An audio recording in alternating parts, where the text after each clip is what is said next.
ഇടി വെട്ടിയവനെ പാമ്പ് കടിച്ചു. പഴയൊരു ചൊല്ലാണ്. ഈ അവസ്ഥയിലാണ് ഇപ്പോൾ ഇടുക്കി പൂപ്പാറയിലെ ജനങ്ങൾ. കുടിവെള്ള വിതരണ പ്രതിസന്ധി മറികടക്കാൻ ഇറക്കിയിട്ടിരുന്ന പൈപ്പുകൾ ഒരിക്കൽ മുഴുവനും കത്തിപ്പോയി. കത്തിപ്പോയ പൈപ്പുകൾ മാറ്റി പുതിയത് സ്ഥാപിക്കാത്തത് മറ്റൊരു പ്രതിസന്ധിക്ക് വഴിവെച്ചു. ഇപ്പോഴ് പൈപ്പുകൾ ഇടുന്നതിന് റോഡരികിലെടുത്ത കുഴികളും നാട്ടുകാർക്ക് വലിയ ബുദ്ധിമുട്ടായിരുന്നു. അക്ഷരാർത്ഥത്തിൽ ഇടി വെട്ടിയവനെ പാമ്പ് കടിച്ചു. കഴിഞ്ഞ മാർച്ച് 1-നാണ് എസ്റ്റേറ്റ് പൂപ്പാറയിൽ ജലജീവൻ മിഷൻ പദ്ധതിയുടെ ഭാഗമായി ഇറക്കിയിട്ടിരുന്ന പൈപ്പുകൾ കത്തി നശിച്ചത്. പൈപ്പുകൾ കത്തിയതിലെ ദുരൂഹത ഇപ്പോഴും തുടരുകയാണ്. ഏകദേശം 2,60,00,000 രൂപയുടെ പൈപ്പുകൾ കത്തിയെന്നാണ് പ്രാഥമിക വിലയിരുത്തലുണ്ടായിരിക്കുന്നത്.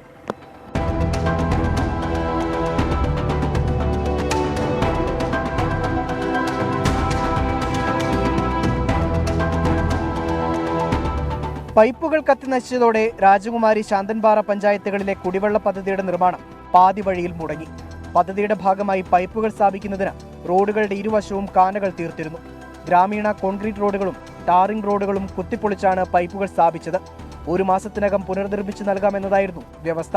എന്നാൽ മാസങ്ങൾ പിന്നിട്ടിട്ടും റോഡുകൾ പുനർനിർമ്മിക്കാനോ കുടിവെള്ള പദ്ധതിയുടെ നിർമ്മാണ പ്രവർത്തനങ്ങൾ പൂർത്തീകരിക്കാനോ നടപടിയില്ല. മഴക്കാലമായതോടെ റോഡുകളിലൂടെയുള്ള സഞ്ചാരവും ദുർഘടമായിരിക്കുകയാണ്.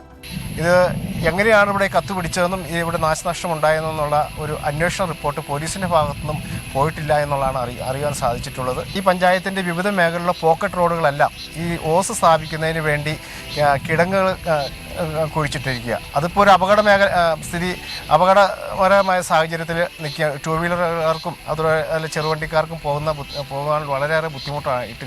എറണാകുളം സ്വദേശിയാണ് ജലജീവൻ പദ്ധതിയുടെ ഭാഗമായി ശാന്തൻപാറ, രാജകുമാരി ഉൾപ്പെടെയുള്ള പഞ്ചായത്തുകളിൽ പൈപ്പുകൾ സ്ഥാപിക്കാൻ കരാറെടുത്തിരുന്നത്. കത്തി നശിച്ച പൈപ്പുകൾക്ക് ഇൻഷുറൻസ് പരിരക്ഷ ഉണ്ടായിരുന്നില്ല. പോലീസിന്റെ അന്വേഷണ റിപ്പോർട്ട് ലഭിച്ചാൽ മാത്രമേ പൈപ്പ് കത്തിയതിന്റെ നഷ്ടം ആരാണ് വഹിക്കേണ്ടതെന്ന കാര്യത്തിൽ ജലവിഭവ വകുപ്പിന് അന്തിമ തീരുമാനമെടുക്കാൻ കഴിയൂ. ശാന്തൻപാറ, രാജകുമാരി പഞ്ചായത്തുകളിലെ ജലജീവൻ മിഷൻ പദ്ധതിയുമായി ബന്ധപ്പെട്ട എല്ലാ പ്രവർത്തനങ്ങളും നിർത്തിവെച്ചിരിക്കുകയാണ്. അടിയന്തരമായി ഈ വിഷയത്തിൽ അധികൃതർ ഇടപെടൽ നടത്തണമെന്നാണ് നാട്ടുകാരുടെ ആവശ്യം. രാഹുൽ വിജയൻ, 24 ഇടുക്കി. പൊതുജനം കഴുതയല്ല സാർ. പൈപ്പുകൾ കത്തി മാസങ്ങൾ കഴിഞ്ഞു, തുടർ നടപടി ഒന്നും ഉണ്ടായില്ല. ഇതാണ് നാട്ടുകാരുടെ പരാതി. പൂപ്പാറയിലടക്കം നിരവധി മേഖലകളിലെ കുടിവെള്ള വിതരണവും വലിയ പ്രതിസന്ധിയിലാണ് ഇപ്പോഴെന്നാണ് പറയുന്നത്. ജനങ്ങളുടെ നേരിട്ടുള്ള പ്രതികരണങ്ങൾ ഇങ്ങനെയായിരുന്നു നമ്മളോട്. രാജകുമാരി പഞ്ചായത്തിൻ്റെ 8-ാം വാർഡിൽ ഉൾപ്പെടുന്നതാണ് ഈ റോഡ്. കുടിവെള്ള പദ്ധതിയുടെ ഭാഗമായിട്ട് റോഡിൻ്റെ ഇരു സൈഡും കുഴിച്ച് JCB ഉപയോഗിച്ച് കുഴിച്ച് കാന കീറുകയും പൈപ്പ് ഇടുകയും ചെയ്തു. ഇപ്പോൾ ഒരു 6 മാസമായിട്ട് യാതൊരു നടപടിയില്ല. റോഡ് കോൺക്രീറ്റ് ചെയ്ത് തരാമെന്ന് പറഞ്ഞു തരുന്നതാണ്. പൂപ്പാറ ജലജീവൻ പദ്ധതിയുടെ ഓസ് കത്തിപ്പോയതിനെ തുടർന്ന് ജലജീവൻ പദ്ധതിയുടെ പരിപാടികളെല്ലാം മുടങ്ങിക്കിടക്കാം. ഞങ്ങളുടെ റോഡ് മൊത്തം വെട്ടിപ്പൊളിച്ച് എല്ലാ വീട്ടിലേക്കും കണക്ഷൻ കൊടുത്തതെല്ലാം പൊളിച്ച് കോൺക്രീറ്റിൻ്റെ ഇതെല്ലാം നഷ്ടപ്പെട്ട് കിടക്കുക. വണ്ടിയും വരികയില്ല, ഒന്നും വരികയില്ല. വലിയ വണ്ടിക്ക് ഇവിടെ ലോഡ് വന്നുകൊണ്ടിരുന്നതാണ്, ഇപ്പോൾ ഒന്നും വരത്തില്ല. ഇപ്പോൾ ഏതായാലും ഭയങ്കര കഷ്ടമാണ്. റോഡിൽ കൂടെ ഇറങ്ങി വരാനോ വലിയ വണ്ടികൾ വരാനോ ഒന്നും പറ്റുകയില്ല. ഈ റോഡ് കുടിവെള്ള പദ്ധതിയുടെ ഭാഗമായിട്ട് വെട്ടിപ്പൊളിച്ചതാണ്. ഇതുവരെ ശുദ്ധമായി കുടിവെള്ളവും ഇല്ല, റോഡ് നന്നാക്കി തന്നിട്ടില്ല. 1 മാസത്തിനുള്ളിൽ ഈ റോഡ് നന്നാക്കി തന്നേക്കാമെന്ന് പറഞ്ഞാണ് ഇത് വെട്ടിപ്പൊളിച്ചത്. ഇപ്പോൾ ഈ വഴിക്കോടെ നടക്കാനും വണ്ടികൾ പോകാനും ഭയങ്കര പ്രയാസമാണ്. കുടിവെള്ള പദ്ധതിയുടെ ഭാഗമായിട്ട് നമ്മുടെ റോഡ് പൈപ്പിടാൻ വേണ്ടിയിട്ട് കുത്തിപ്പൊളിച്ചിട്ട് ആകെ താറുമാറായി കിടക്കുവാണ്. കെ ഗോവിന്ദനും പറയുന്നു. ഞാൻ ശരിക്കും അടിവരയിട്ട് പറയാം, 24 വന്നതിന് ശേഷമാണ് ഭരണത്തിലെ അപാകതകൾ ശരിക്കും ജനശ്രദ്ധയിൽ കൊണ്ടുവരുന്നത്. പരമാവധി നമ്മൾ ശ്രമിക്കുന്നുണ്ട് എന്ന് മാത്രമേ ഞങ്ങൾ അവകാശപ്പെടുന്നുള്ളൂ. ഇർവിൻ പറയുന്നു, good evening SKN. Good evening Irwin.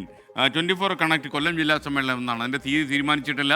ഒരു കാര്യം മാത്രം ഞാൻ പറയാം, 23-ാം തീയതി മലപ്പുറം തിരൂറിൽ മലപ്പുറം ജില്ലാ സമ്മേളനം നടക്കുന്നുണ്ട്. അവിടെ 10ാം ക്ലാസ് പരീക്ഷയിൽ മുഴുവൻ A+ നേടിയ കുട്ടികളെല്ലാം ആദരിക്കുന്നുണ്ട്.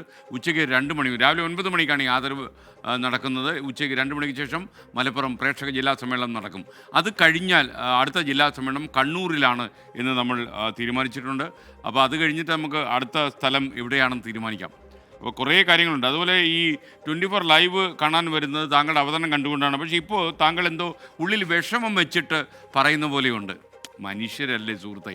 നമ്മൾ അനിൽ നെയ്യാറ്റിൻകര കരുതുന്ന പോലെ തന്നെ സാധാരണ മനുഷ്യരെ ബാധിക്കുന്ന പ്രശ്നങ്ങളൊക്കെ ഈ അവതാരകരെയും വാർത്താ പാരായണന്മാരെയും ഒക്കെ ബാധിക്കില്ലേ, പാരായണികളെയും ബാധിക്കും. അപ്പോൾ അതൊക്കെ ചിലപ്പോൾ നമുക്ക് നല്ല നടനാണെങ്കിലേ അതൊക്കെ അടക്കി വെച്ച് നമുക്ക് അവതരിപ്പിക്കാൻ പറ്റും. ചിലതൊക്കെ നമുക്ക് പുറത്ത് ചാടും. പക്ഷേ ഇന്ന് വലിയ കാര്യമായിട്ടൊന്നും എൻ്റെ ഉള്ളിലില്ല. ഉള്ളിൽ കടലടിക്കുമ്പോൾ ഞാൻ പ്രേക്ഷകരോട് മുൻകൂട്ടി പറയാം, ഇനി അതല്ലേ ഇപ്പോൾ ചെയ്യാൻ പറ്റൂ.